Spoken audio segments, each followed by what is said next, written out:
அனைவருக்கும் வணக்கம். ஒவ்வொரு நாளும் ஒவ்வொரு ஆண்டவருடைய செய்தியை நாம் பகிர்ந்து கொண்டு வருகிறோம்.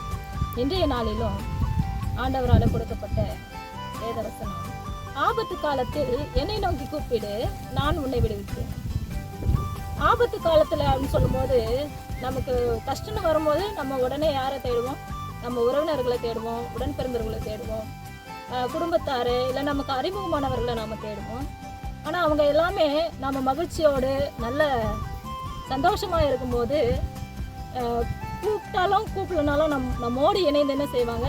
மகிழ்ச்சியோடு தங்களுடைய நேரத்தை கழிக்க நம்மை தேடுவாங்க. நாம் தேடினாலும் அவங்க நமக்கு ரொம்ப அவைலபிளாக இருப்பாங்க. ஆனால் ஒரு கஷ்டம் வரும்போது நாம் அவர்களை தேடும்போது ஏதோ ஒரு காரணத்தை சொல்லி என்ன செஞ்சிருவாங்க? அவங்க தங்களை அவாய்ட் பண்ணிப்பாங்க. ஆனால் அப்படி இல்லாமல் ஆண்டவராகிய இயேசு கிறிஸ்து நமக்காக என்ன செய்கிறாரு? நாம் ஆபத்துன்னு நாம் ஒரு நிமிடம் நாம் மனதில் நாம் கஷ்டம்னு நாம் நினைக்கும் பொழுதே என்ன செய்கிறாரு?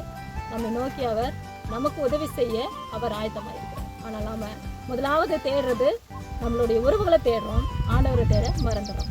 ஆனால் நாம் ஒவ்வொரு நாளும் நாம் எல்லா சூழ்நிலையிலும் ஆண்டவரை நாம் தேடும் பொழுது நிச்சயமாக ஆபத்து எப்படிப்பட்டதாக இருந்தாலும், நம்மளுடைய சூழ்நிலைகள் எப்படிப்பட்டதாக இருந்தாலும், அந்த சூழ்நிலையிலிருந்து நமக்கு அவர் விடுதலை தரவும் நம்மை அதிலிருந்து பாதுகாக்கவும் அவர் வல்லவராக இருக்கிறார் என்பதில் ஒரு துளியும் சந்தேகமில்லை. ஆகையினால நாம் மனிதர்களை தேடுவதை விட்டுவிட்டு ஆண்டவரிடத்தில் நாம் இன்னும் அதிகமாக நாம் போய் சேர்வோமாக.